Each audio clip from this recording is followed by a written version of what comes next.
Dear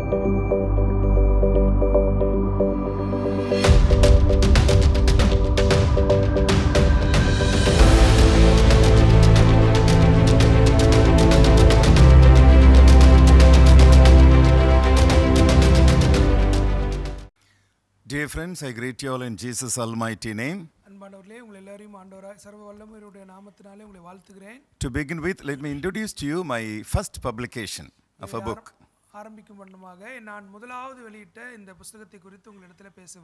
The title of the book is Ministry of Splankna, Envisaging Missio Dei and Imago Dei. இந்த புத்தகத்தினுடைய தலைப்பானது மனதுருக்கத்தின் ஊழியம் என்கின்ற தலைப்பிலே நான் எழுதி இருக்கிறேன்.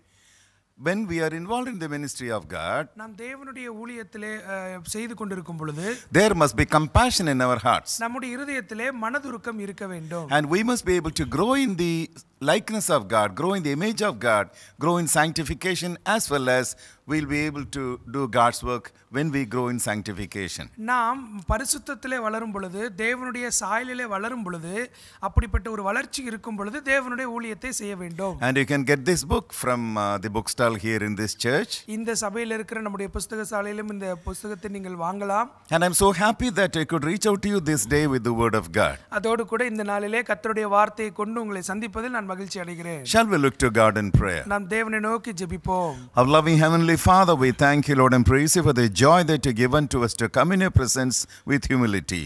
பரலோகத்தில் இருக்கிற எங்கள் அன்பின் பிதாவே, உம்முடைய சமூகத்திற்குள்ளாக மிக தாழ்மையோடு கூட மகிழ்ச்சியாக உம்மிடத்தில் வரும்படியாக செய்ததற்காக ஸ்தோத்திரிக்கிறோம். You know the needs of these people who will be listening to this message. இந்த செய்தியை கேட்டுக்கொண்டிருக்கிற மக்களுடைய தேவையை நீர் அறிந்திருக்கிறீர் ஆண்டவரே. You have sent the Holy Spirit to be in our hearts. உம்முடைய பரிசுத்த ஆவியானவர் எங்கள் இருதயத்தில் இருக்கும்படியாக அனுப்பி இருக்கிறீர். Help us to understand the fruit of the Holy Spirit. பரிசுத்த ஆவியானவருடைய கனியை குறித்து நாங்கள் புரிந்து கொள்ள எங்களுக்கு உதவி செய்யும். So that we would be able to live productive lives in this world. அப்பொழுது இந்த பூமியிலே நாங்கள் மிக பிரயோஜனமுள்ள ஒரு வாழ்க்கை வாழும்படியாக. Let the Spirit of God guide us, O Lord.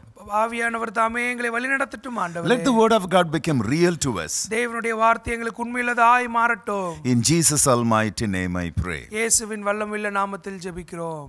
Amen. Dear friends, the title of today's message is Blessings of the Fruit of the Holy Spirit. ஆவியின் கனியின் ஆசீர்வாதங்கள்.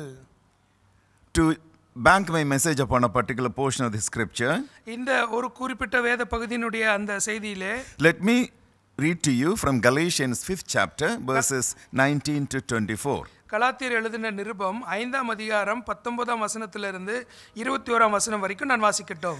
Now the works of the flesh are evident, which are adultery, fornication, uncleanness, lewdness, idolatry, sorcery, hatred, contentions, jealousies, outbursts of wrath, self-ambitions, dissensions, heresies, envy, murders, drunkenness, revelries, and the like, of which I tell you beforehand, just as I also told you in the time past, that those who practice such things will not inherit the kingdom of God. மாம்சத்தின் கிரியைகள் வெளியரங்கமாய் இருக்கின்றன. அவையாவன விபச்சாரம், வேசித்தனம், அசுத்தம், காமவிகாரம், விக்கிரகாராதனை, பில்லி சூனியம், பகைகள், விரோதங்கள், வைராக்கியங்கள், கோபங்கள், சண்டைகள், பிரிவினைகள், மார்க்க பேதங்கள், பொறாமைகள், கொலைகள், வெறி, களியாட்டுகள் முதலானவைகளே. இப்படிப்பட்டவைகளை செய்கிறவர்கள் தேவனுடைய ராஜ்யத்தை சுதந்திரிப்பதில்லை என்று முன்னே நான் சொன்னது போல இப்பொழுதும் உங்களுக்கு சொல்லுகிறேன். But the fruit of the Spirit is love, joy, peace, long-suffering, kindness, goodness, faithfulness, gentleness, self-control. Against such there is no law. Aavin கனியோ அன்பு, சந்தோஷம், சமாதானம், நீடிய பொறுமை, தயவு, நற்குணம், விசுவாசம், சாந்தம், இச்சையடக்கம். இப்படிப்பட்டவைகளுக்கு விரோதமான பிரமாணம் ஒன்றுமில்லை. And those who are Christ have crucified the flesh with its passions and desires. If we live in the Spirit, let us also walk in the Spirit. கிறிஸ்துவனுடையவர்கள் தங்கள் மாம்சத்தையும் அதன் ஆசை இச்சைகளையும் சிலுவையில் அறைந்திருக்கிறார்கள்.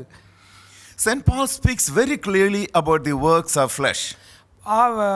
மாம்சத்தின் கிரியைகளை குறித்து பரிசுத்த பவுல் மிக தெளிவாக இங்கே பேசுகிறார். If we live in the works of the flesh, நாம் மாம்சத்தின் கிரியைகளை நடப்பிக்கிறவர்களாக நாம் இருப்போம் என்றால், we will never be able to inherit the kingdom of God. நம்மால் ஒருபொழுதும் தேவனுடைய ராஜ்யத்தை சுதந்திரிக்க முடியாது. I call these things as fruits of the forbidden tree.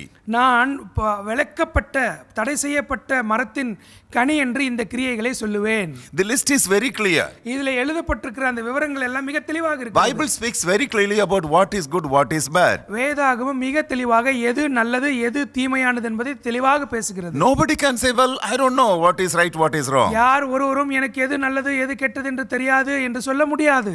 But the word of God very clearly tells about the fruit of the spirit. ஆவியின் கனியை குறித்தும் வேதாகமம் மிக தெளிவாக சொல்கிறது. And the word of God gives a guideline. அதோடு கூட வேதாகமம் நமக்கு ஒரு சில வரைமுறைகளை தருகிறது. Walk in the spirit and you shall not fulfill the lust of the flesh. மாம்சத்தின் இச்சைகளை நிறைவேற்றாதபடிக்கு ஆவியிலே நடந்து கொள்ளுங்கள். For the flesh lusts against the spirit and the spirit against the flesh, and these are contrary to one another, so that you do not know what to do. ஆவி மாம்சத்துக்கு விரோதமாகவும் மாம்சம் ஆவிக்கு விரோதமாகவும் ஒன்றுக்கொன்று யுத்தம் செய்யும் என்று வேதாகமம் நமக்கு சொல்கிறது. There is always fight between darkness and light. எப்பொழுதுமே இருளுக்கும் வெளிச்சத்துக்கும் மத்தியிலே ஒரு போராட்டம் உண்டு. There is always scuffle between good and bad. நன்மைக்கும் தீமைக்கும் நடுவாக எப்பொழுதுமே யுத்தம் உண்டு. We must understand what is right, what is wrong. நாம் எது நல்லது எது கெட்டது என்பதை புரிந்து கொள்ள வேண்டும். Receive the salvation from the Lord Jesus Christ. ஆண்டவராகிய இயேசு கிறிஸ்துவினிடத்திலிருந்து ரட்சிப்பை பெற்றுக்கொள்ள வேண்டும். Be filled by the Holy Spirit. பரிசுத்த ஆவியினாலே நிறைந்திருக்க வேண்டும். So that the fruits of the Spirit of God will be in our lives. அப்பொழுது ஆவியான ஒரு தேவனுடைய கனி என்பது நம்முடைய வாழ்க்கையில காணப்படும்.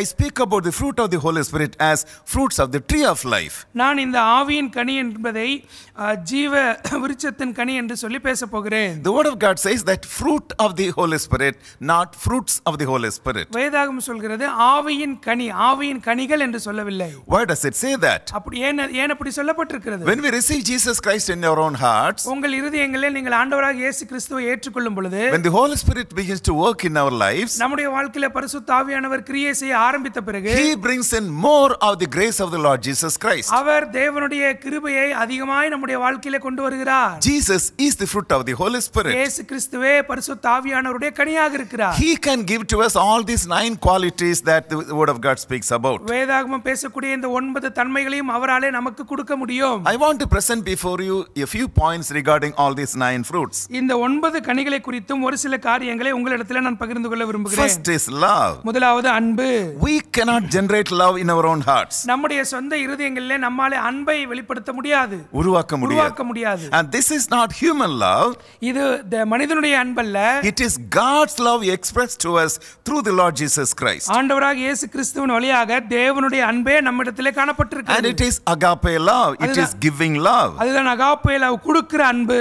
Let me read to you from 1 John 4th chapter verses 9 to 12. 1 யோவான் 4ஆம் அதிகாரம் 10ஆம் வசனத்திலிருந்து நான் வாசிக்கிறேன். In this the love of God was manifested toward us, that God has sent His only begotten Son into the world, that we might live through Him.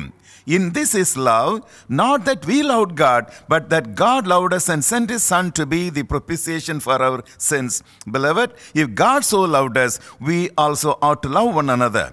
No one has seen God at any time. If we love one another, and God abides in us, and His love has been perfected in us. நாம் தேவனிடத்தில் அன்பு கூர்ந்ததினால் அல்ல, அவர் நம்மிடத்தில் அன்பு கூர்ந்து நம்முடைய பாவங்களை நிவர்த்தி செய்கிற கிருபாதார பலியாக தம்முடைய குமாரனை அனுப்பினதினாலே அன்பு உண்டாய் இருக்கிறது. பிரியமானவர்களே, தேவன் இவ்விதமாய் நம்மிடத்தில் அன்பு கூர்ந்திருக்க நாமும் ஒருவரிடத்தில் ஒருவர் அன்பு கூற கடனாளிகளாய் இருக்கிறோம். தேவனை ஒருவனும் ஒருபொழுதும் கண்டதில்லை. நாம் ஒருவரிடத்தில் ஒருவர் அன்பு கூர்ந்தால் தேவன் நமக்குள் நிலைத்திருக்கிறார், அவருடைய அன்பு நமக்குள் பூரணப்படும். God manifested His love to us through the Lord Jesus Christ. ஆண்டவராகிய இயேசு கிறிஸ்துவின் வழியாக தேவனானவர் அன்பை நமக்கு வெளிப்படுத்தினார். How can we have the love of Jesus in our hearts? நாம் எப்படி ஆண்டவராகிய இயேசு கிறிஸ்துவின் அன்பை நம்முடைய இருதயத்திலே கொண்டிருக்க முடியும்? It is the Holy Spirit brings into us the love of God. பரிசுத்த ஆவியானவர் தான் தேவனுடைய அன்பை நம்மிடத்தில் கொண்டு வருகிறார். If you read Romans 5th chapter 5th verse, ரோமருக்கு எழுதின நிருபம் 5ஆம் அதிகாரம் 5ஆம் வசனத்தை நாம் வாசித்தால், the word of God very clearly says, வேதம் மிக தெளிவாக சொல்கிறது, love of God has been poured into our hearts by the Holy Spirit. மேலும் நமக்கு அருளப்பட்ட பரிசுத்த ஆவியினாலே தேவனுடைய அன்பு நம்முடைய இருதயங்களிலே ஊற்றப்பட்டிருக்கிறது. So when the Holy Spirit comes into us, பரிசுத்த ஆவியானவர் நமக்குள்ளாக வரும் பொழுது, we will be able to love God and love others with the same love that He could give to us. நமக்கு அவர் கொடுக்கிற அன்பை வைத்துக்கொண்டு தேவனையும் மற்ற மனிதர்களையும் நம்மாலே அன்பு கூற முடியும். The greatest commandment the word of God gives to us is this. நமக்கு வேதாகமம் கொடுக்கக்கூடிய மிக முக்கியமான கட்டளை என்னவென்றால், love your God with all your heart, with all your mind, with all your soul. உன் முழு மனதோடு, முழு சிந்தையோடு, முழு ஆவியோடு, எப்பொழுதும் உன் தேவனாகிய கர்த்தரிடத்தில் அன்பு கூறுவாயாக. And love others like as you love yourself. உன்னிடத்தில் நீ அன்பு கூறுவதை போல பிறனிடத்திலும் அன்பு கூறுவாயாக. In the 12th century there was a great man of God named Francis of Assisi. 12ஆம் நூற்றாண்டிலே மிகப்பெரிய தேவ ஊழியக்காரராக இருந்தவர் Saint Francis of Assisi. He was prompted by the Holy Spirit to do things. அவர் ஆவியானவராலே ஏவப்பட்டு காரியங்களை நடப்பிக்கிறவர். One day he was walking along a road. ஒரு நாள் அவர் சாலையில நடந்து கொண்டு போய் He கொண்டிருந்தார். saw a leper. ஒரு குஷ்டரோகியை பார்த்தார். His face was very ugly. அவருடைய முகம் மிக அவ்வளவு கொடூரமாக இருந்தது. And St. Francis was a person who was little fastidious. He was feeling very hesitant to look at him. இந்த பரிசுத்த பிரான்சிஸ் அப்படிப்பட்ட காட்சிகளை பார்க்க மிகவும் தயக்கம் காட்டக்கூடியவர்.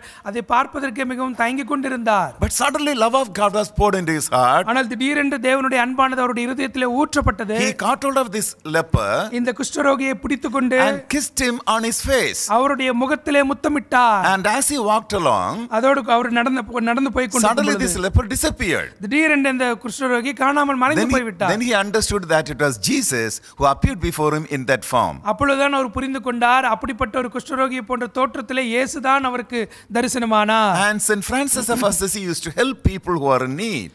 தேவையில் இருக்கிற மக்களுக்கு அசசி பிரான்சிஸ் அவர்கள் உதவி செய்வார். He started an organization where many brothers came and joined in his ministry. அவருடைய ஊழியத்தை ஆரம்பித்தார். அந்த ஊழியத்திலே இணைந்து செய்யும்படியாக அநேக சகோதரர்கள் வந்தார்கள். He used to send those brothers, they were called friars.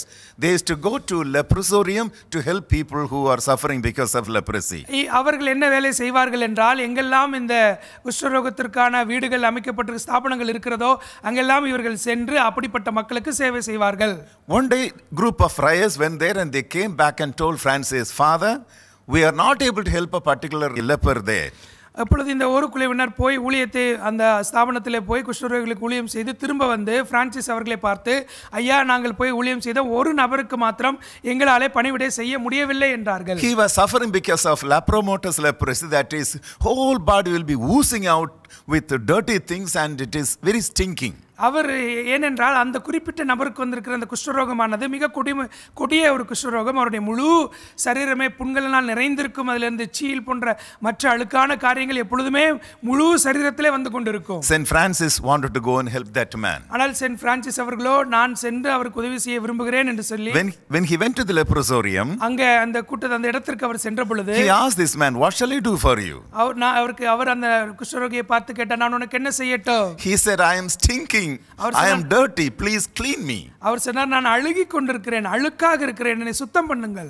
So St. Francis of Assisi asked for a basin of water, took a handkerchief and dipped it in, and he began to wipe this man's body. அப்பொழுது Francis அவர்கள் ஒரு பாத்திரத்தில் தண்ணீர் எடுத்துக்கொண்டு ஒரு துணியை எடுத்துக்கொண்டு அதை நினைத்து நல்ல தண்ணினாலே அந்த நபருடைய சரீரத்தை துடைக்க ஆரம்பித்தார். Wherever his hand touched the body of this man, இந்த மனிதனுடைய சரீரத்தில் எங்கெல்லாம் பிரான்சிஸுடைய கை பட்டதோ, he was totally healed. அவர் முற்றிலுமாக குணமானார். The whole world is in need of love. முழு உலகமானது அன்பின் தேவையிலே இருக்கிறது. When we look to the Lord Jesus Christ and receive his love, நாம் ஆண்டவராக இயேசு கிறிஸ்துவை பார்த்து அவருடைய அன்பை பெற்றுக்கொள்ளும் பொழுது, the Holy Spirit will be able to work in and through us to reach out to people with God's love. தேவனுடைய அன்பை எடுத்துக்கொண்டு மக்களை இன்னும் போய் சென்றடையும்படியாக தேவனுடைய அன்பானது நம்முடைய இருதயத்தில் ஊற்றப்படும். The second point is joy. இரண்டாவது காரியம் சந்தோஷம். It is not the joy that the world can give to us.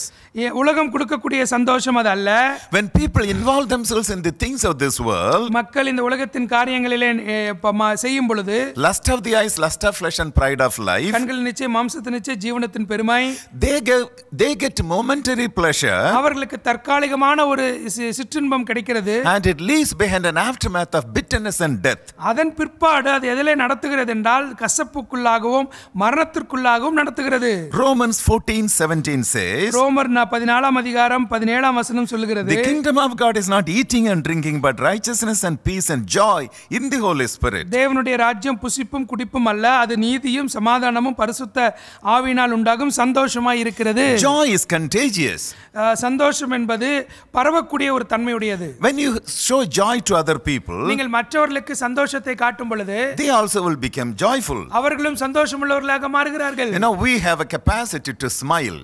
நம்மிடத்திலே சிரிக்கும்படியான ஒரு பலன் சாத்தியக்கூறு நம்மிடத்தில் உண்டு. So when a person is frowning in his own face, ஒரு நபர் தன்னுடைய முகத்திலே மிக மகிழ்ச்சியாக கோபத்தோடு இருப்பார் என்றால் 22 muscles work in the face. தன்னுடைய முகத்திலே 22 மசில் வேலை செய்கிறது என்று சொல்கிறார்கள். At the same time, அதே வண்ணம் when a person is having a smile on his face, தன்னுடைய முகத்திலே ஒரு மனிதன் சிரிப்பை கொண்டிருப்பான் என்றால் புன்முறுவல் கொண்டிருப்பான் என்றால் what happens is என்ன நடக்கிறது என்றால் 16 muscles work on the face.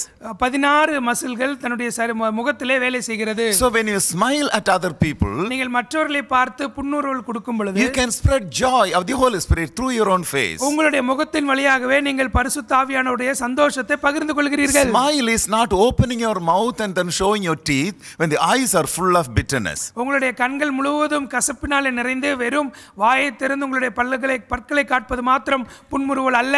I come across people who just show as if they are smiling. நான் ஒரு சிலரை கடந்து வந்திருக்கிறேன், ஏதோ சிரிக்கிறதை போல அவர்கள் காட்டுகிறார்கள். But it's not smile. அது ஒரு புன்முறுவல் அல்ல. I would say that smile is the expression of what is in your heart. அந்த சிரிப்பு என்பது அல்லது புன்முறுவல் என்பது உங்கள் இருதயத்திலே என்ன இருக்கிறதோ அதை வெளிக்காட்டக்கூடியது என்று தான் நான் சொல்லுவேன். Smile is a sunshine of your heart. உங்கள் இருதயத்தினுடைய வெளிச்சமாக பிரகாசமாக தான் புன்முறுவல் இருக்கிறது. Once Jesus Christ came into my heart, என்னுடைய இருதயத்திற்குள்ளாக இயேசு கிறிஸ்து வந்த பொழுது Jesus gave me burden for people. மக்களுக்கான பாரத்தை ஆண்டவர் எனக்கு தந்தார். When I was in Karuna University, நான் காருண்யா பல்கலைக்கழகத்திலே பணிபுரிந்த பொழுது many students used to come to me for counseling. அநேக வாலிபர்கள் என்னிடத்திலே ஆலோசனைக்காக வருவார்கள். When they come to my office, என்னுடைய அலுவலகத்துக்கு வரும் பொழுது அவர்கள் I receive them with joy. அவர்களை மகிழ்ச்சியோடு நான் சந்தோஷத்தோடு ஏற்றுக்கொள்வேன். They look at my face and say, அவர்களுடைய முகத்தை பார்த்து சொல்வார்கள், Uncle, your smile is attractive. Uncle உங்களுடைய புன்முறுவல் மிகவும் இழுக்கக்கூடியதாக எங்களை கவரக்கூடியதாக இருக்கிறது. We must be able to show the joy of the Holy Spirit to other people. நாம் மற்றவர்களுக்கு பரிசுத்த ஆவியானவருடைய சந்தோஷத்தை காண்பிக்க வேண்டும். In one particular church, ஒரு குறிப்பிட்ட சபையிலே the pastor was sitting on the stage. அவர் மேடையிலே போதகர் உட்கார்ந்து கொண்டிருக்கிறார். The Sunday class children had their own Sunday class. அந்த சண்டே ஸ்கூல் மாணவர்களுக்கு என்று தனியாக சண்டே ஸ்கூல் அங்க நடக்கிறது. And before he would preach, அவர் பிரசங்கிப்பதற்கு முன்பாக the children will be crossing before him and they will go and sit in a place. அவருக்கு முன்பாக இந்த பிள்ளைகள் அப்படி நடந்து வந்து போய் அவர்களுடைய இடத்திலே உட்காருவார்கள். So every child will look at him and then wave and smile. ஒவ்வொரு குழந்தையும் அவரை பார்த்து அப்படியே புன்முறுவலோடு சிரிப்பார்கள். He also will be smiling at them. அவர்களை பார்த்து இவரும் சிரிப்பார். There is a 4.5-year-old child. அங்கே 4.5 வயது கொண்ட ஒரு குழந்தை இருந்தது. It's a little girl. மிக சின்ன ஒரு குழந்தை, பெண் குழந்தை. She waved at the pastor and smiled. அவளும் போதகரை பார்த்து கையசைத்து சிரித்தாள். But somehow the pastor did not look at this girl, so he did not smile.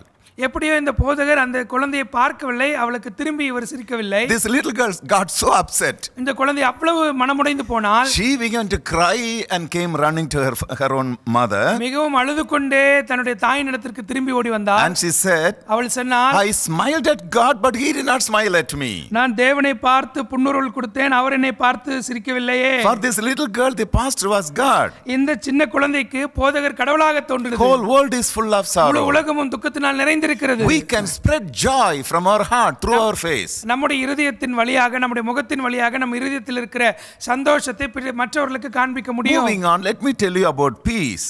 மூன்றாவதாக நாம் சமாதானத்தை குறித்து பார்க்கலாம். The peace that the world offers is temporary and it is deceptive. உலகம் கொடுக்கக்கூடிய சமாதானமானது தற்காலிகமாகவும் வஞ்சகம் நிறைந்ததாக இருக்கிறது. But the peace that Jesus gives to us is permanent. ஆனால் இயேசு கொடுக்கக்கூடிய சமாதானம் என்பது நித்திய காலமாக இருக்கும். If you read John's Gospel 14 chapter 27th verse, யோவான் எழுதின சுவிசேஷம் 14 அதிகாரம் 27 வசனத்தை வாசித்தால், Peace I leave with you, my peace I give unto you, not as the world gives do I give unto you. Let not your heart be troubled, neither let it be afraid. சமாதானத்தை உங்களுக்கு வைத்து போகிறேன், என்னுடைய சமாதானத்தை உங்களுக்கு கொடுக்கிறேன், உலகம் கொடுக்கிற பிரகாரம் அல்ல, நான் உங்களுக்கு கொடுக்கிறதில்லை, உங்கள் இருதயம் கலங்காமலும் பயப்படாமலும் இருப்பதாக. When you have problems in your life, உங்கள் வாழ்க்கையில பிரச்சனைகள் இருக்கும் பொழுது your mind will be troubled. உங்களுடைய மனதானது மிக போராட்டத்தில் நிறைந்திருக்கும். Your heart will be troubled. உங்களுடைய இருதயமானது கலங்கி இருக்கும். At the same time, அதே சமயம் when you look to God in faith, விசுவாசத்திலே தேவனை நோக்கி பார்த்தீர்கள் என்றால், when the Holy Spirit comes into your heart, உங்கள் இருதயத்திற்குள்ளாக பரிசுத்த ஆவியானவர் வருவார் என்றால், He would speak to you the word from God. அவர் தேவனிடத்திலிருந்து வரக்கூடிய வார்த்தையை உங்களிடத்திலே பேசுவார். So the word of God says, ஆகவே தேவனுடைய வார்த்தை சொல்கிறது, don't be anxious about anything, எதை குறித்தும் நீங்கள் கவலைப்பட வேண்டாம், but in everything by prayer and supplication make all things known unto God. விண்ணப்பத்தினாலும் ஜெபத்தினாலும் எல்லாவற்றையும் தேவனுக்கு தெரியப்படுத்துங்கள். Then the peace of God that passes all understanding shall fill your heart and your mind in Jesus Christ. அப்பொழுது எல்லா புத்திக்கும் மேலான தேவ சமாதானம் உங்கள் இருதயங்களையும் உங்கள் சிந்தனைகளையும் கிறிஸ்து இயேசுவுக்குள்ளாக காத்துக்கொள்ளும். When I was working in Karuna University, நான் காருண்யா பல்கலைக்கழகத்தில் பணிபுரியும் பொழுது suddenly I was given retirement orders. திடீரென்று எனக்கு நான் பணி ஓய்வு பெற்றுக்கொள்ள வேண்டும் என்கின்ற வெளி ஆணையை கொடுத்தார்கள். I was a little troubled. நான் கொஞ்சம் கலவரம் அடைந்தேன். I did not know what to do next. அடுத்து என்ன பண்ண வேண்டும் என்று எனக்கு தெரியாது. When I prayed to the Lord, நான் தேவனிடத்தில் ஜெபித்த பொழுது He gave me a word. எனக்கு ஒரு வார்த்தை கொடுத்தார். A promise from 1 Peter 1st chapter 7th verse. முதல் 1 பேதுரு 1ஆம் அதிகாரம் 7ஆம் வசனத்திலிருந்து தேவன் பேசினார். The genuineness of your faith being much more precious than gold that perishes, though it is tested by fire, may be found to praise, honor and glory at the revelation of the Lord Jesus Christ. 1 பேதுரு 1ஆம் அதிகாரம் 7ஆம் வசனம், அழிந்து போகிற பொன் அக்கினியினாலே சோதிக்கப்படும், அதை பார்க்கிலும் அதிக விலையேறப்பெற்றதாய் இருக்கிற உங்கள் விசுவாசமும் சோதிக்கப்பட்டு இயேசு கிறிஸ்து வெளிப்படும் போது உங்களுக்கு புகழ்ச்சியும் கனமும் மகிமையும் உண்டாக காணப்படும். Great peace came into my heart. என் இருதயத்திற்குள்ள மிகப்பெரிய சமாதானம் வந்தது. Because God had given to me faith that is more precious than gold that perishes. ஏனென்றால் தேவன் எனக்கு எதை கொடுத்திருக்கிறார் என்றால் பொன் தங்கம் போன்ற விலையேற பெற்ற அதை காட்டிலும் விலையேற பெற்றதா இருக்கிற விசுவாசத்தை எனக்கு கொடுத்திருக்கிறார். So all these years since I left Karuna University, God has been so faithful to me, supplying all my needs. Karunya பல்கலைக்கழகத்தை விட்டு நான் வெளியே வந்ததிலிருந்து இந்நாள் வரைக்கும் தேவன் என்னுடைய எல்லா தேவைகளையும் சந்திக்க போதுமானவராக இருக்கிறார். The fourth point is long suffering. நான்காவது காரியம் நீடிய பொறுமை. When we go through problems in this world, இந்த உலகத்திலே நாம் பிரச்சனைகளின் வழியாக போகும் பொழுது, when we expect certain things to happen, சில காரியங்கள் நடைபெற வேண்டும் என்று நாம் எதிர்பார்க்கிறோம். when those things are not happening, அந்த காரியங்கள் நடைபெறவில்லை என்றால் we often get irritated. நாம் மிகவும் அதிலே சோர்வடைகிறோம், எரிச்சல் அடைகிறோம். We are not able to move forward. நம்மாலே தொடர்ந்து முன்னேறி செல்ல முடியவில்லை. But we may have to wait for certain things to happen. ஆனால் சில காரியங்கள் நடக்கும்படியாக சில நேரங்களிலே நாம் காத்திருக்க வேண்டும். God makes all things beautiful in its time. தேவன் தம்முடைய காலத்திலே எல்லாவற்றையும் நேர்த்தியாக செய்கிறார். When God gives us a promise, தேவன் உங்களுக்கு ஒரு வாக்குத்தத்தம் கொடுக்கும் பொழுது, promises are conditional. வாக்குத்தத்தங்களுக்கானது எப்பொழுதுமே அதற்கு ஒரு நிபந்தனை உண்டு. We have to fulfill all those conditions. அந்த நிபந்தனைகள் எல்லாம் நாம் நிறைவேற்ற வேண்டும். And patiently wait for God's time. அதன் பிறகு தேவனுடைய நேரத்திற்காக காலத்துக்காக பொறுமையோடு காத்திருக்க வேண்டும். There was a young man who was praying. ஒரு வாலிபன் ஜெபித்துக் கொண்டிருந்தான். Lord, I need patience now. ஆண்டவரே, எனக்கு இப்பொழுதே பொறுமை வேண்டும். I need patience now. எனக்கு இப்பொழுதே பொறுமை வேண்டும். God said, patiently wait for patience. அப்பொழுது தேவன் அவனை பார்த்தார், பொறுமைக்காக பொறுமையோடு காத்திரு. So when we follow the Lord, நாம் ஆண்டவரை பின்பற்றும் பொழுது problems will come. பிரச்சனைகள் வரும். We must be able to wait for God's time. நாம் தேவனுடைய காலத்துக்காக காத்திருக்க வேண்டும். God makes all things beautiful in its time. தேவன் தம்முடைய காலத்திலே எல்லாவற்றையும் நேர்த்தியாக செய்கிறார். The fifth fruit of the Holy Spirit is ஐந்தாவது ஆவியின் கனி என்னவென்றால் kindness. தயவு. Kindness. தயவு. The Greek word is Christototus. கிரேக்க வார்த்தை அதுக்கு கிறிஸ்டோடோட்டஸ் என்று சொல்வார்கள். The meaning is அதற்கு அர்த்தம் என்னவென்றால் goodness, நன்மையாக இருப்பது, uprightness, நேர்மையாக இருப்பது, gentleness, கண்ணியமாக நடந்து கொள்வது, showing compassion. மனதுருக்கத்தை காட்டுவது. If you read Galatians 6 chapter 2nd verse, நீங்கள் கலாத்தியர் 6ஆம் அதிகாரம் 5ஆம் வசனம் 6ஆம் அதிகாரம் 2ஆம் வசனம் வாசித்தால், there St. Paul says, அங்கே பரிசுத்த பவுல் சொல்கிறார், bear one another's burden and so fulfill the law of Christ. ஒருவர் பாரத்தை ஒருவர் சுமந்து இப்படியே கிறிஸ்துவனுடைய பிரமாணத்தையும் நிறைவேற்றுங்கள். We have to bear one another's burden. நாம் ஒருவர் பாரத்தை சுமக்க வேண்டும். The word burden is baros in Greek. கிரேக்க வார்த்தையிலே பாரம் என்பதற்கு பாரோஸ் என்று சொல்லப்படுகிறது. It speaks about heavy load. அப்படி என்றால் ஒரு பெரிய பாரத்தை சுமப்பது. A person cannot carry it.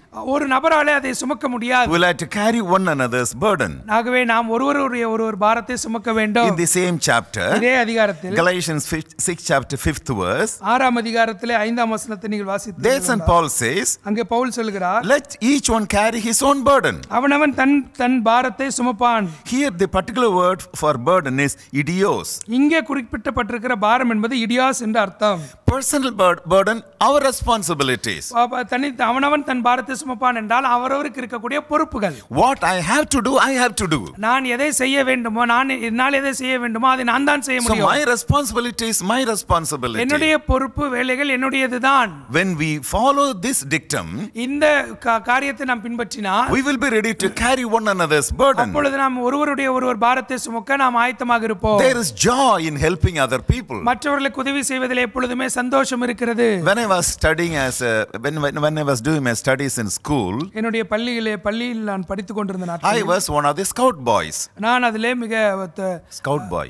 அதில் இருக்கக்கூடிய ஸ்கவுட் என்று அதில் NSS போன்ற காரியங்கள் NSS இல்ல, scout boy. ஸ்கவுட் பாயாக நான் இருந்தேன். And one evening all the scout boys were there. ஒரு நாள் மாலையிலே எல்லாம் இந்த ஸ்கவுட் அதில் இருக்கிற வாலிபர்கள் பையன்கள் இருந்தார்கள். And our teacher said, எங்களுடைய ஆசிரியர் எங்களை பார்த்து our சொன்னார், scout master said, எங்களுடைய மாஸ்டர் எங்களை பார்த்து when I சொன்னார், just blow a whistle, நான் விசில் அடித்த உடனே run out of the campus of the school, இந்த பள்ளியில் இருக்கிற இடத்தை விட்டு நீங்கள் வெளியே ஓடுங்கள், help somebody and then come back. யாருக்காக ஒருவருக்கு உதவி செய்து திரும்ப ஓடி So வாருங்கள். as the teacher was talking, அப்படி ஆசிரியர் பேசிக் கொண்டிருக்கும் I பொழுது was looking at the road. நான் சாலையை பார்த்து கொண்டிருந்தேன். I saw a man who was carrying a big load of water, big cans of water, ஒரு நபர் keeping it over his shoulder across there was a beam, there was a wooden plank was there, and he was carrying two buckets of water. அப்பொழுது நான் பார்த்த காட்சி என்னவென்றால், ஒரு நபர் தன்னுடைய தோளில் ஒரு கட்டையை வைத்துக்கொண்டு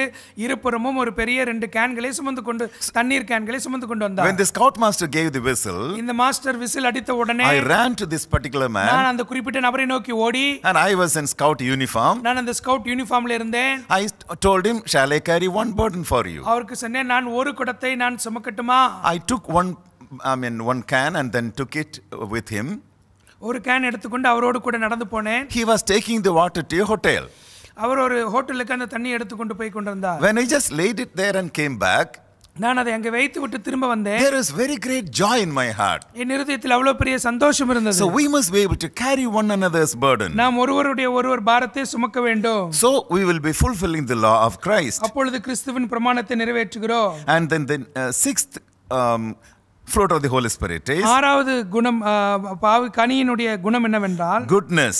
நன்மை, நற்குணம். It speaks about righteous goodness, நீதி நிறைந்த நன்மையை குறித்து பேசுகிறது. intrinsic goodness. உடனடியாக ஏற்படக்கூடிய நன்மையை குறித்து It பேசுகிறது. is not outward goodness. வெளிப்பிரகாரமான காட்சியளிக்கிற நன்மை அல்ல. It involves goodness that we do to help other people. நாம் மற்றவர்களுக்கு நன்மை செய்கிறதிலே காணப்படுகிற நன்மையை குறித்து தான் இந்த நற்குணம் சொல்கிறது. It involves truth.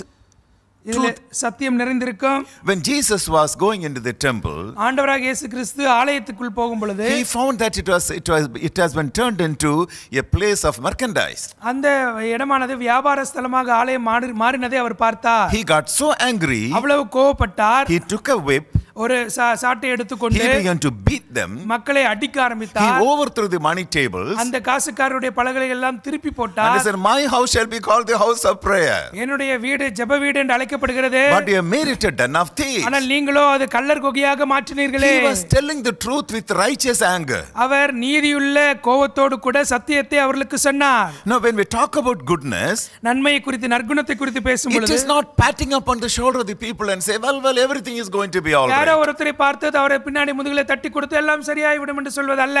Many people preach in that manner. அநேக மக்கள் இப்படியாகத்தான் பிரசங்கிக்கிறார்கள். All your sorrow shall be turned into உங்களுடைய joy. எல்லா துக்கங்களும் சந்தோஷமாக மாறும். It is not goodness. அது நன்மை அல்ல, அது நற்குணம் அல்ல. When we speak about goodness, நற்குணத்தை குறித்து பேச we வேண்டும் have என்றால் to tell the truth to the people. மக்களுக்கு சத்தியத்தை சொல்ல வேண்டும். We may have to use righteous anger at some times. சில நேரங்களில் நீதி நிறைந்த கோபத்தை நாம் உபயோகப்படுத்த வேண்டும். When I came to know நான் the Lord, ஆண்டவரை அறிந்த பொழுது I wanted to stand for the truth of God. நான் தேவனுடைய சத்தியத்துக்காக நிற்க விரும்பினேன். As the Spirit of God would lead me, I began to speak to people the truth of God. ஆவியானவர் என்னை நடத்த ஆரம்பித்த பொழுது நான் சத்தியத்தை பேச ஆரம்பித்தேன். I understood the need of a family. They were related to me. எனக்கு உறவினராக இருந்த ஒரு குடும்பத்தினுடைய தேவையை குறித்து நான் அப்பொழுது அறிந்தேன். They had lot of money. அவர்களுக்கு அதிகமாக பணம் இருந்தது. And the person was in a very good post in the government. அரசாங்கத்தில் அந்த நபர் மிக அதிகமான நல்ல நிலைமையில இருந்தார். He used to get a lot of bribes. அவர் அதிகமான லஞ்சம் வாங்குவார். He had 2 daughters and 1 son. 2 மகள்களும் ஒரு மகன் இருந்தார்கள். I wrote a letter to that auntie. அந்த ஆண்டிக்கு நான் ஒரு கடிதத்தை எழுதினேன். You are gathering money. நீங்கள் பணம் சம்பாதிக்கிறீர்கள். I did not tell them that they're getting bribes. அவர்கள் லஞ்சம் வாங்குகிறார்கள் என்று நான் சொல்லவில்லை. You are having a lot of money. உங்களிடத்தில் அதிகமான பணம் இருக்கிறது. If you face problems where the money cannot solve the problems, உங்களுடைய வாழ்க்கையிலே பணம் தீர்த்து வைக்காத பிரச்சனை உங்களுக்கு வரும் என்றால் what will you do? நீங்கள் என்ன செய்வீர்கள்? Reach out to God. தேவனை நோக்கி பாருங்கள். So I wrote a letter to her. அவர்களுக்கு இந்த கடிதத்தை எழுதினேன். That auntie took the letter and showed it to my mommy. அந்த ஆண்டி அந்த லெட்டரை எடுத்துக்கொண்டு என்னுடைய தாயினிடத்தில் காண்பித்தார்கள். Your son has written like this. இப்படியாக உங்களுடைய குமாரன் எங்களுக்கு எழுதினான். My mommy asked me why I wrote that letter. என்னுடைய தாய் என்னை பார்த்து கேட்டார்கள், நீ ஏன் இப்படிப்பட்ட கடிதம் எழுதினாய்? I said I've been praying for that family. நான் சொன்னேன், அந்த குடும்பத்துக்காக நான் ஜெபித்துக் The கொண்டிருந்தேன். Lord gave me burden. ஆண்டவர் எனக்கு பாரம் So I wrote that letter. ஆகவே இந்த கடிதத்தை எழுதினேன். It's not appealing to them. அவர்களிடத்திலே ஏதோ நான் பணம் கேட்கும்படியான கடிதம் அல்ல. Appealing அவங்களுக்கு பிரியமானது. அவங்களுக்கு பிரியமான ஒரு காரியம் இதல்ல. Later what happened was, ஆனால் அது பிற்பாடு என்ன நடந்தது என்றால், one daughter was given in marriage to somebody. ஒருவருக்கு தன்னுடைய ஒரு மகளை திருமணம் செய்து கொடுத்தார்கள். That man was a very wealthy man. அவனும் மிக ஐஸ்வர்யம் நிறைந்த நபர். But he was sexually impotent. ஆனால் அவரோ சரீர பிரகாரமாக பாலுறத்திலே அதிக பலனற்றவராக இருந்தார். And they never had any children. அவர்களுக்கு குழந்தை இல்லை. And he became hormonal, some changes were there. He began to develop breasts. அவருக்கு சில மாற்றங்கள், சரீரத்தின் மாற்றங்கள் ஏற்பட்டு பெண்ணுக்குரிய உறுப்புகள் எல்லாம் அவருக்கு ஏற்பட்டது. He had to undergo operation. அவர் அப்பொழுது ஒரு சர்ஜரி வழியாக போக வேண்டியிருந்தது. Through money they could not solve the problem. பணத்தை வைத்துக்கொண்டு இந்த பிரச்சனையை அவர்களால தீர்த்து வைக்க முடியவில்லை. When the Holy Spirit is in us, ஆனால் பரிசுத்த ஆவியானவர் இருக்கும்போது we may have to be very strict with the truth of God. தேவனுடைய சத்தியத்தை குறித்து நாம் மிகவும் கருத்துள்ளவராக, மிகவும் கண்டிப்புள்ளவராக இருக்க வேண்டும். The seventh fruit of the Holy Spirit is ஏழாவது ஆவியின் கனி என்னவென்றால் faithfulness. விசுவாசம். It is to have faith on God's word. தேவனுடைய வார்த்தையிலே விசுவாசம் வைப்பது. Faith on the Lord Jesus Christ. ஆண்டவராகிய இயேசு கிறிஸ்துவின் மேல் விசுவாசம் வைப்பது. Once when we receive the salvation of God, நாம் தேவனுடைய இரட்சிப்பை பெற்றுக்கொள்ள பிறகு faith and clean conscience go together. விசுவாசமும் நல்மனசாட்சியும் ஒன்றோடு இணைந்து சேர்ந்து போகும். When the conscience is defiled, நம்முடைய மனசாட்சியானது கெட்டுப்போகும் என்றால் faith becomes inoperable. அப்பொழுது விசுவாசமானது செயலற்றதாக மாறிவிடுகிறது. Faith works through love. விசுவாசம் என்பது அன்பினாலே நடைபெறுகிறது. If there is no love in our hearts, நம் இதயத்தில் அன்பில்லை என்றால் faith will not work. விசுவாசமானது நடைபெறாது. When the Holy Spirit is in us, நமக்குள்ளாக ஆவியானவர் இருக்கும் பொழுது, when the love of God is in us, ஆண்டவருடைய அன்பானது இருக்கும் பொழுது, when faith is in us, நமக்குள்ளாக விசுவாசம் இருக்கும் பொழுது, faith works in and through us to other people. விசுவாசமானது நம் வழியாக உள்ளும் புறமுமாக சென்று மற்றவர்களுக்கு உதவி செய்யும். Through love it works. அன்பின் வழியாக அது கிரியை செய்கிறது. Through that you can win souls for the Lord. அதை வைத்துக்கொண்டு ஆத்துமாக்களை ஆண்டவருக்காக நம்மால் ஆதாயப்படுத்த முடியும். When I came to know the Lord, நான் ஆண்டவரை அறியும் பொழுது, I was studying in Tyagaraja College in Madurai. மதுரையில் இருக்கிற தியாகராஜா கல்லூரியில் நான் படித்துக் கொண்டிருந்தேன். And I came across a young man ஒரு வாலிபனை கடந்து வந்தேன். who was a non-Christian. ஆண்டவரை அறியாத ஒரு நபர். I spoke to him about the Lord Jesus Christ. அவரிடத்தில் ஆண்டவராகிய இயேசு கிறிஸ்துவை குறித்து பேசினேன். His problem was, அவருடைய பிரச்சனை, he was a homosexual. அவர் ஒரே இனத்தை ஆணோடு சேர்ந்து செய்கிற பாவம் செய்கிற இனத்தை சேர்ந்தவர். At night 12 o'clock he used to take a taxi and go and visit his boyfriend. அவர் இரவு 12 மணிக்கு வண்டி எடுத்துக்கொண்டு தன்னுடைய பாய் ஃப்ரெண்டை பார்க்கும்படியாக செல்வார். He heard the word of God. அவன் ஆண்டவருடைய வார்த்தையை கேட்டான். He was totally transformed. முழுவதுமாக மாற்றப்பட்டார். He became Joseph. His name was Joseph. அவனுடைய பெயர் யோசேப்பு, ஜோசப்பாக மாறினார். So when we have faith and clean conscience, நமக்கு விசுவாசமும் சுத்த மனசாட்சி இருக்கும் என்றால், when we have faith that works through love, அன்பின் வழியாக கிரியை செய்யக்கூடிய விசுவாசம் இருக்கும் என்றால், we will be able to reach out to people with love. அன்பை கொண்டு நாம் மக்களை சந்திக்க முடியும். And God can work in and through us. நம் வழியாக தேவனாலே கிரியை செய்ய முடியும். And also the next fruit of the Holy Spirit is gentleness. அடுத்த ஆவியினுடைய கனி என்னவென்றால் சாந்தம். We must be gentle with one another. நாம் ஒருவரோடொருவர் கண்ணியம் நிறைந்தவர்களாக, சாந்தம் நிறைந்தவர்களாக இருக்க வேண்டும். It speaks about humility. தாழ்மையை குறித்து இது பேசுகிறது. We will be helping other people. நாம் மற்றவர்களுக்கு உதவி செய்ய வேண்டும். We won't take vengeance upon others who try to hurt us. நமக்கு நம்மை காயப்படுத்துகிறவர்களிடத்திலே நாம் அப்படியே பழிவாங்கும் எண்ணத்தை பெற்றுக்கொள்ள கூடாது. We must be gentle with one another. ஒருவருக்கொருவர் நாம் கண்ணியமுள்ளவர், சாந்தமுள்ளவர்களாக இருக்க வேண்டும். The ninth fruit of the Holy Spirit is ஆவியானவருடைய 9வது கனி self control. இச்சை அடக்கம். We have a lot of problems in our own lives, நம்முடைய வாழ்க்கையில अनेक பிரச்சனைகள் இருக்கிறது. even after salvation, ரட்சிக்கப்பட்ட பிற்பாடும் sin principle will be working in us. பாவ சூத்திரமானது நமக்குள்ளாக கிரியை செய்து கொண்டுதான் We இருக்கும். must be careful not to fall in sin. பாவத்திலே விழாதபடி நாம் ஜாக்கிரதையாக இருக்க வேண்டும். We must understand the flesh signature. ஆவி மாம்சத்தினுடைய அந்த கிரியையை நாம் அறிந்திருக்க வேண்டும். Which area we are suffering from? எந்த கட்டத்திலே மாம்சத்தினாலே எந்த இச்சை நிமித்தம் எங்கே நாம் கஷ்டப்படுகிறோம்? Which area we are prone to fall in sin? எந்த பகுதியிலே நாம் பாவம் செய்யும்படியாக தூண்டப்படுகிறோம்? Once when we understand our own condition, நம்முடைய சொந்த நிலைமையை நாம் அறிந்து கொள்வோம் என்றால் we would be in a position to live victoriously. அப்பொழுது நாம் வெற்றியுள்ள ஒரு வாழ்க்கை வாழும்படியான பலன் கிடைக்கிறது. By the help of the Holy Spirit, ஆவியானவருடைய உதவியோடு we will be able to control ourselves. நம்மை நம்மால் கட்டுப்படுத்த முடியும். The greatest enemy that we have in this world, இந்த உலகத்தில் இருக்கக்கூடிய நமக்கு இருக்கக்கூடிய மிகப்பெரிய சத்துரு யார் என்றால் our own self. நம்முடைய சொந்த சுபாவமே. D.L. Moody said, D.L. மூடி இப்படியாக சொன்னார், of all the people whom I met, nobody gave me more trouble than myself. நான் சந்தித்த எல்லா மனிதர்களையும் நான் பார்க்கிறேன், அவர்கள் எனக்கு கொடுத்த என்னுடைய சுபாவம் எனக்கு கொடுத்த பிரச்சனையை காட்டிலும் அவர்கள் எனக்கு பிரச்சனை கொடுக்கவில்லை. I want to place a question before you. உங்களுக்கு முன்பாக இந்த கேள்வியை கொடுக்க விரும்புகிறேன். Are you clinging on to the forbidden tree? நீங்கள் அந்த விலக்கப்பட்ட மறைக்கப்பட்ட மரத்தை பிடித்துக் கொண்டிருக்கிறீர்களா? Or are you longing to hold on to the tree of life, Jesus? அல்லது ஜீவ விருட்சமாகிய இயேசுவை நீங்கள் பிடித்துக் கொண்டிருக்கிறீர்களா? The fruit of the Spirit is love, joy, peace, long suffering, kindness, goodness, faithfulness, gentleness and self control. ஆவியின் கனியும் அன்பு, சந்தோஷம், சமாதானம், நீடிய பொறுமை, தயவு, நற்குணம், விசுவாசம், சாந்தம், இச்சை அடக்கம். When we have this fruit of the Holy Spirit, இந்த ஆவியின் கனியை நாம் கொண்டிருந்தால் we will be spreading sweetness to other people. மற்றவர்களுக்கு இன்பத்தை கொடுக்கக்கூடிய மக்களாக நாம் இருப்போம். Jesus said, இயேசு சொன்னார், I am the true vine. நானே ஜீவ If விருட்சம். you read John's Gospel 15 chapter verses 1 to 4, யோவான் எழுதின சுவிசேஷம் 15ஆம் அதிகாரம் 1லிருந்து 4ஆம் வசனம் வரைக்கும், I am the true vine. நானே மெய்யான My திராட்சை Father is செடி, the husbandman. என் பிதா திராட்சை தோட்டக்காரர். Every branch in me that does not bear fruit, he cuts away. என்னில் கனி கொடாது இருக்கிற கொடி எதுவோ அதை அவர் அறுத்து போடுகிறார். Every branch that bears fruit, he prunes that it may bear more fruit.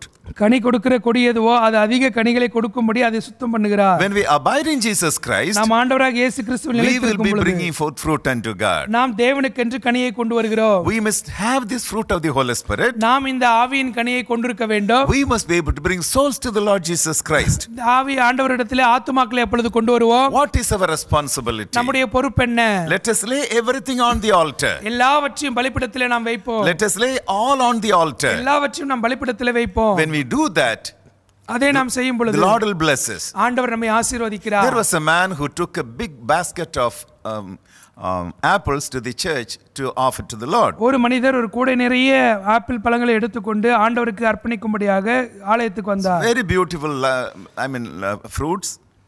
மிக அழகான நேர்த்தியான பழங்கள். And as he took it to the church, அதை ஆலயத்துக்குள்ள கொண்டு வந்த he was telling a testimony. அவர் ஒரு சாட்சியை சொன்னார். Many years before, அநேக ஆண்டுகளுக்கு he முன்பாக was planting a garden full of apple saplings. அவர் அவருடைய தோட்டத்திலே முழுவதும் ஆப்பிள் மரத்தினுடைய விதைகளை விதைத்தேன். விதைகள் இல்ல, செடிகள். செடிகளை வைத்தேன்.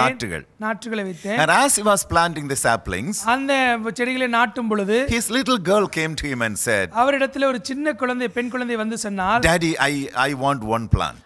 அப்பா எனக்கு ஒரு செடி வேண்டும். And the daddy said, அப்பா சொன்னார், everything is yours. எல்லாமே உன்னுடையது தானே? No, I want one plant for me. இல்ல, எனக்கு ஒரு தனிப்பட்ட விதத்திலே ஒரு செடி எனக்கு வேண்டும். So the daddy pointed to a plant and said, come on child, take it. அப்பொழுது அந்த தகப்பன் ஒரு செடியை காண்பித்து இதை எடுத்துக்கொள் என்று கொடுத்தார். She came and hugged the plant and kissed it and said, அந்த செடியை எடுத்துக்கொண்டு அதை தழுவி முத்தமிட்டு சொன்னால், little tree, you belong to Jesus. இந்த சின்ன செடியே நீ இயேசுவுக்கு சொந்தமானவன். After a few years, ஒரு சில வருடங்களுக்கு பிற்பாடு this little girl died. இந்த குழந்தை மரித்து விட்டார். When all the plants began to grow, all the apple trees began to grow, எல்லா ஆப்பிள் செடிகளும் மரங்களாக வளர ஆரம்பித்தது. this particular tree was bringing forth a lot of beautiful luscious fruits. இந்த குறிப்பிட்ட செடி மட்டும் வளர்ந்து நல்ல மிக நேர்த்தியான அழகான பழங்களை அதிகமாக கொடுத்தது. This girl offered it to the Lord Jesus Christ. அந்த மரத்தை அந்த செடியை அந்த குழந்தை இயேசுவுக்கு அர்ப்பணித்திருந்தால், we have one life. நமக்கு ஒரே ஒரு வாழ்க்கை தான். Our body, soul and spirit must be offered on the altar. நம்முடைய ஆவி, ஆவி சரீரம் ஆத்மா